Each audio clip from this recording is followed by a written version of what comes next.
Hi, my name is Stephanie Robbins, and I'm with Robbins Plumbing. And today I want to talk to you guys about residential gas lines in the Phoenix area.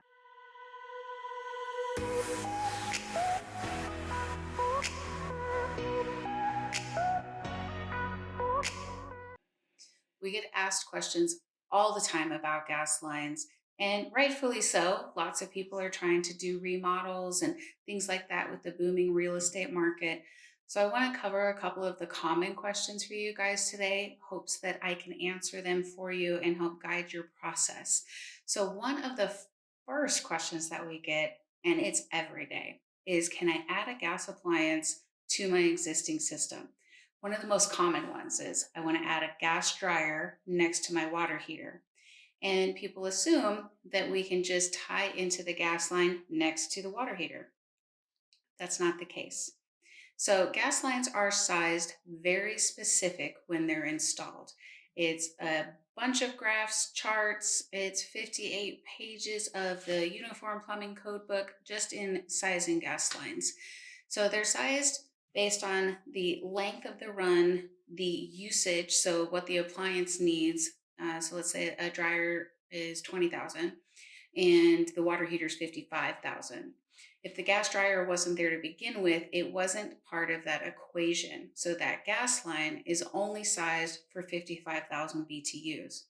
So what happens if you try to tie into that existing gas line?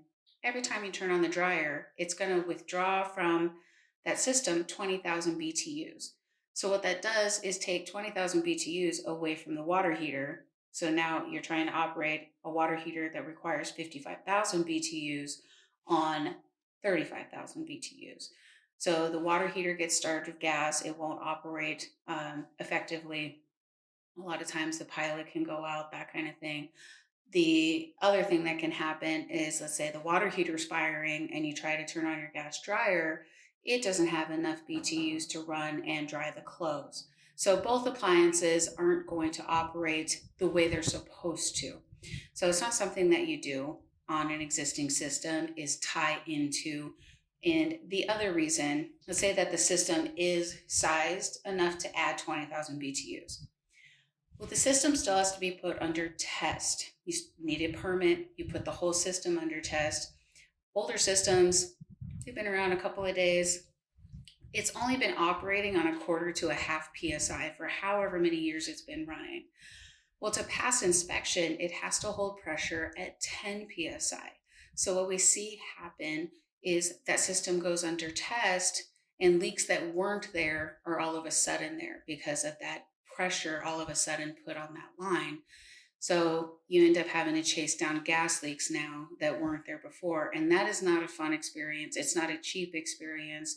Gas lines aren't typically exposed, like they're running inside your walls or in your ceiling, that kind of thing. So chasing down gas lines inside walls and stuff is a very time uh, uses up a lot of time, it uses up a lot of money, and it's just really an inefficient way to do it. So, when you're wanting to add a gas appliance, our best recommendation is to go from the meter to that appliance itself and avoid all of that chaos and guesswork and mystery of what could possibly happen. So, the next question that I get is can I increase the size of my oven or stove on my existing gas line? And that's a yes no question. It's really going to depend on if the gas line was sized adequately. So if you're trying to upgrade from a 4 burner stove to a 6 burner stove, it's obviously going to require a lot more in BTU usage if you're trying to use all those burners at once. So that's something where you'll have to have a licensed contractor come out, see if your system is sized adequately to handle that before you go and invest in some, crazy fancy stove that then you're disappointed because it doesn't work the way you'd hoped, the way it was designed to.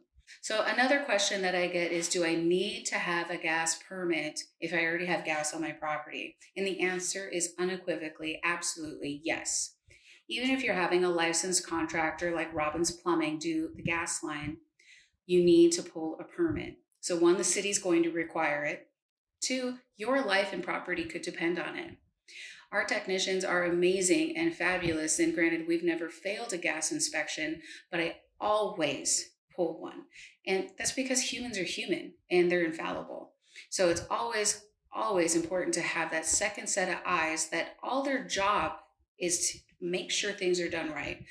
It's not like having, a water line leak. If a gas line leaks or is done inappropriately or wrong, it can mean, someone dying, gas, fumes getting into your house, that kind of thing. So we really want to err on the side of one, safety.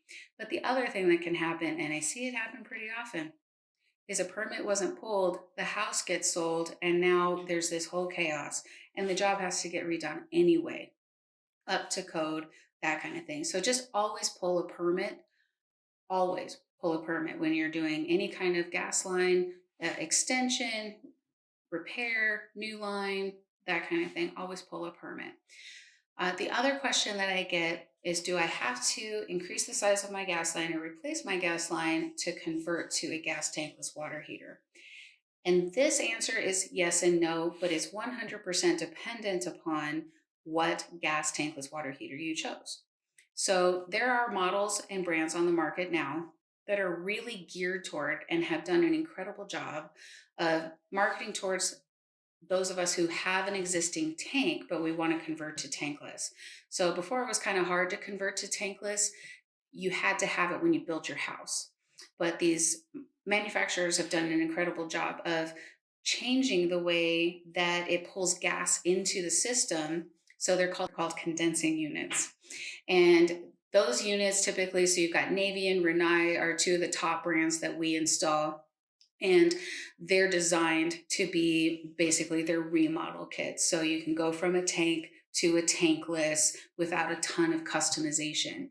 If you were one of those clients who unfortunately bought a gas tankless water heater just randomly from the local hardware store or the internet and didn't know this information ahead of time, and a lot of times if we're buying online, right, we're buying for price because we don't know all the ins and outs. Those ones that you got cheap, the savings, they're not going to save you anything, because by the time they're installed correctly, you've had to do a ton of customization to the plumbing. You've got permits to pull, all of that fun stuff. So a lot of our clients who went that route, they end up trying to return the tankless unit, which is how I found out that a lot of online sources for tankless water heaters don't actually allow you to make returns. So you're out, $1,000 sometimes or even more because you bought the wrong unit. So I always advise clients, if you're in the market for tankless, you're going to save more money doing it right with someone who knows what they're doing than learning mistakes painfully and expensively by trying to experiment and save money on the internet. So, what is the process then? Is the next big thing that I get. What do I do now that I want to, add a gas line? I want to add a fire pit. I want to add a barbecue to my backyard. Well, there is a process, and I want to prepare you that it takes time. This isn't a quick process, adding gas to your system. It can be quite lengthy at this point. So, pre COVID, getting a permit only took a couple of days. Now in the city of Phoenix in a queue, it can take, we're at 6 weeks right now, which is a big thing. But the first step is to have a licensed plumber like Robbins Plumbing come out to your home and go through the system and what you want. So, what you need to be prepared with is what you want on your system. What gas appliances do you want? Do you want a gas water heater? Do you want a gas stove? Take into mind, do you want a gas oven? Are they going to be a combination or separate? Uh, don't even think about just today. You want to do this right and you want to do it one time only. So if you plan that in the future, in a couple of years, that you're going to do some remodeling to your backyard, prep your gas system for that now. Do you want a fire pit? Do you want a barbecue out back? All of those things. So be prepped with what you want and what those appliances will demand as far as BTUs, because the plumber is going to need that information to size the system. So, like I said, there's a ton of math and everything to sizing a gas system properly. So they have to size it for length, for the size, the diameter of the pipe, and for the appliance that is being requested. So they'll actually draw out a schematic and get that all sized for you. And then the next step is the technician will submit that schematic to the city. So whether you're in Phoenix, Scottsdale, Glendale, Chandler, Tempe, Every city does require a permit, and you'll have that submitted. So by a licensed contractor, and they'll submit that through the city has their own system. So everyone's got their own portal and their own way of doing it. It's really fun having to know all those things. But then the next step is waiting patiently. So some cities are just still rocking it, and we're getting permits in less than a week. But like I said, the city of Phoenix can take right now up to 6 weeks. So just be patient. It's not in our control, and it's just one of those waiting games. So once we have the permit and the city says, "Yep, we're ready to go," the permit's posted on the job site, and that's when the actual work can begin.